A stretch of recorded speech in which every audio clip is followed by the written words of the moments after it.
This is Montana This Morning. Several people were seen in court on Wednesday who were accused of assaulting residents with a weapon. I'm Edgar Cedillo, and I'll have the details about these incidents across Gallatin County.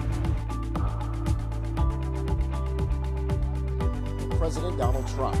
I'm Jared Hill in Atlanta with a look at what we can expect from tonight's debate, plus how changes to the format might impact how you watch at home.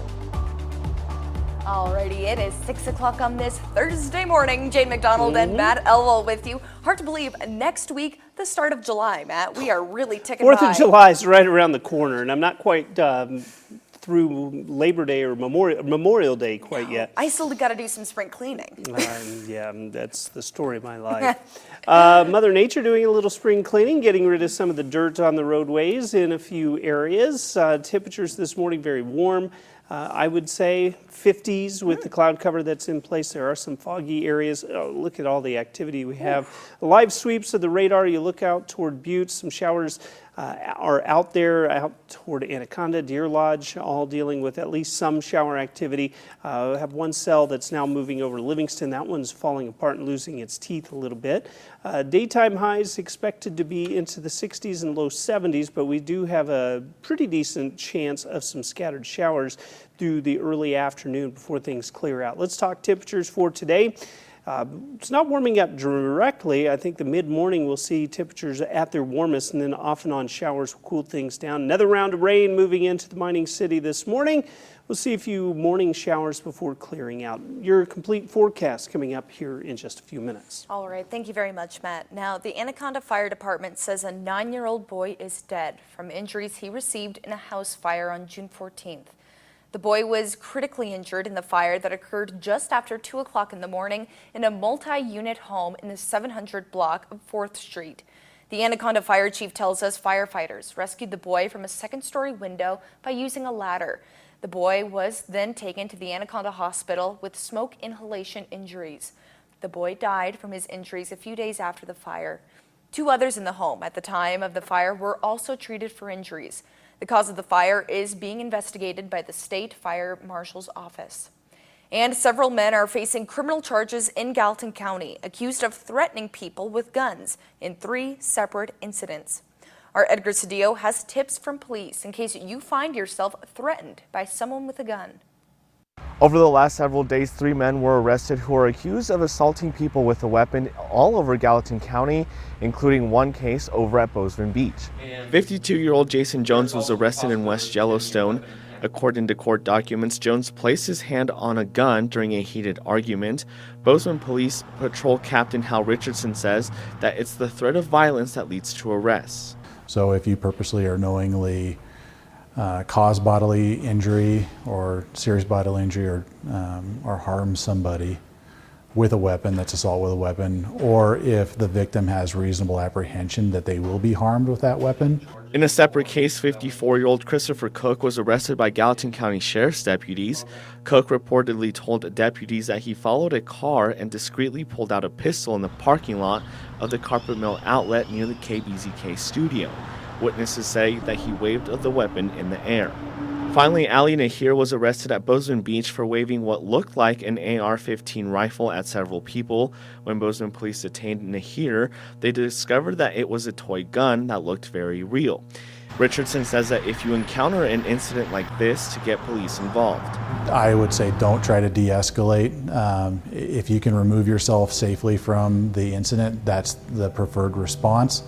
And then just be a really, really good witness and be able to provide details to law enforcement when we get there. Cook's bail was set at $5,000. Jones' bail was set at $50,000. Their next court date is set for July 12th. Nahir was not able to be seen due to a lack of an American Sign Language interpreter. In Bozeman, Edgar Cedillo, MTN News. And in just a matter of hours, President Joe Biden and former President Donald Trump will meet on a stage in Atlanta for the first presidential debate of 2024. A new CBS News poll finds 6 in 10 voters plan to tune in live for all or part of it. Jared Hill is in Atlanta with a preview of tonight, including a set of debate rules both candidates have agreed to.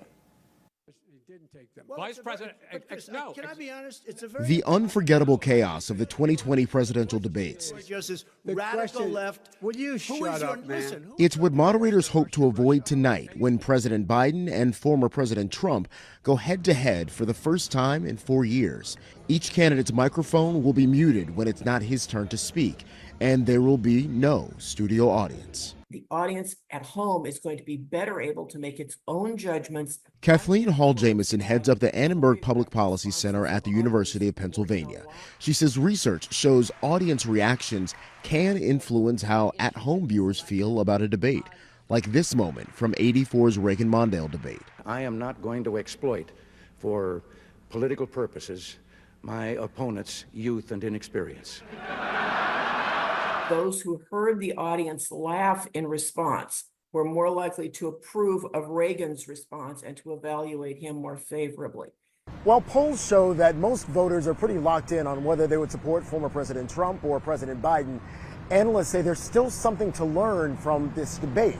A new CBS News poll finds some voters will watch to see whether the two oldest presumptive White House nominees in history have the mental and cognitive health to serve. 1 in 5 plan to watch because they're undecided. And I'm definitely planning on watching it and kind of hearing from both sides, how are they going to help the country and help the people. Most Democratic voters want Biden to strike a forceful tone, while most Republican voters want Trump to be polite. Jared Hill, CBS News, Atlanta.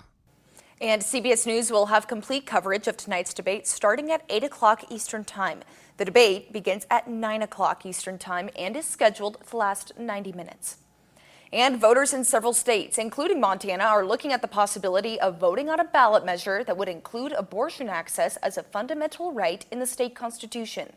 Scripps News correspondent James Packard takes a deep dive on the ballot measures and where abortion rights stand 2 years after the overturning of Roe v. Wade. 2 years after the Supreme Court decision that overturned Roe v. Wade, and the national picture on abortion access is inconsistent, disjointed, and teetering on the precipice of the coming election. The Dobbs decision ushered in a new era of American politics. It changed for women, but it also changed for democracy. Hands off my body! Hands off my body! The Center for Reproductive Rights tracked changes to state law since the court ruled on the case known as Dobbs. They found that 17 states currently have total bans on abortion, or bans after 6 weeks of pregnancy, before many women even know they're pregnant. Another 8 restrict it earlier than viability. 22 states expanded or protected abortion access since the Dobbs decision. And in 17 of them, providers are able to give care to patients living out of state. Emergencies in pregnancy can happen in a moment. Kate Cox sued Texas over abortion after discovering her fetus had a genetic condition. Now she's pregnant again. If I have an emergency, my first call would be my lawyer and my second call would be my doctor. Both more restrictive laws and efforts to enshrine protections are on the ballot this fall. 4 states will have ballot initiatives that would amend its state constitution to enshrine the right to an abortion. Another 6 are gathering or have submitted signatures to do the same. Pennsylvania and Nebraska could have initiatives that would further restrict or ban abortion. In some cases, the measures are part of so-called citizen initiatives, a process that puts issues on the ballot with the requisite citizen signatures. But that's not allowed in half of U.S. states, potentially seriously curtailing the places where abortion access could be protected, even if citizens want it, putting the issue center stage for a Biden administration pleading for another term. Today, our daughters know fewer rights than their grandmothers. This is a healthcare crisis. James Packard, Scripps News, Los Angeles. And many car buyers and dealers are struggling and scrambling after a cyber attack shut down retail software. It's an attack that impacts 15,000 car dealerships across North America, including several right here in Montana. MTN's Alina Howder reports on what that means for vehicle buyers. Lithia Dodge here in Billings is just one of thousands of dealerships across the United States that was impacted by the cyber attack. Like many others, they're navigating by resorting to old school methods of pen and paper. To the showroom, please. Buying a car can often be stressful and time-consuming. Now, it's suddenly even worse. I know there are some dealers that shut down initially, thinking this will be a day or two thing. A ransomware attack on CDK Global, the software provider used by 15,000 dealerships across the country, including Lithia Dodge and Billings, has taken a toll on nearly every aspect of the dealership. This is a system that allows us to get from A to Z in whatever department you're working with, whether it's sales, service, parts, as quickly and efficiently as possible. A big deal, says Billings Tech Guys founder Dylan Solberg. Black Suit, a hacking group, hit them with a ransomware. And what a ransomware does is basically shuts their business down, so they can't access files, their systems, anything. Lithia Dodge General Manager Nolan Fisher says the impacts are certainly being felt here in Billings, forcing dealerships like this one to get a little creative. We found ways to do business as opposed to finding ways not to. Every department's kind of had to go to an archaic, essentially handwritten processes in a lot of ways. From using pen and paper to shuffling staff. We've had to leverage different parts of our staff to do different jobs. So far, Fisher says customers have been understanding, although it has slowed down the car buying process. For the most part, it's a little bit longer, but not terrible, right? I think we're pretty upfront. Hey, this is what's going on. You've probably seen. There are some things we're doing that are a little slower. It's unclear when the issues will be resolved. Solberg says CDK might have to pay tens of millions of dollars to Black Suit to regain control. CDK is a cybersecurity company, so you'd think they'd have these protections in place, but again, they're a big target because of all the customers they have. And the impacts are expected to be felt for years to come. People are just having to do a little bit more, but for the most part, my team has been wonderful in just saying, hey, we'll figure it out. In Billings, Alina Howder, MTN News. And plant pathologists from Montana State University are currently working on testing alternative weed control for organic farming. Now, the plan is to utilize Fusarium and Oxyporium, a pathogen that can cause disease in plants. MTN's Anissa Coomer has more. This is Lucilla Farms in Great Falls, a family farm that has been using organic farming practices for the past 20 years. They opened up their farm for tours and discussions on transitioning cycles for organics and weed control obstacles. Our fertilizer is derived mainly from natural products of corn or soybeans broke down. A fourth-generation farm operated by Daryl and Linda Lucilla. They produce a variety of crops like buckwheat, peas, barley, and lentils. While limiting the amount of conventional chemical products they use on their farm, most of their fertilizer is derived from natural ingredients, and they utilize conventional tilling methods as weed control over herbicides. The drive was there because I was tired of the chemicals. I do not like being around them. I do not like the idea of it being in our food chain. I don't like the idea of it being in the soil that we're supposed to be cherishing. Plant pathologists from Montana State University are currently working on testing alternative weed control for organic farming, utilizing Fusarium oxysporum, a pathogen that can cause disease in plants. MSU established a thistle fusarium biocontrol plot on Lucilla Farms, where they are monitoring a plot where Canada thistle grows. Their goal is to use Fusarium oxysporum to target Canada thistle without affecting the crop. Fusarium oxysporum has been used in the past to control other weeds, so we are just trying to cause disease in the weed using a pathogen. It's a pathogen that causes disease in Canada thistle and not any other crop. This is a repeat trial of the same efficiency trial done last year in Highwood, which yielded positive results. More extensive crop safety trials are being conducted in Bozeman on research farms, where the method is being tested on if it will have an effect on other crops like wheat, barley, lentils, and peas.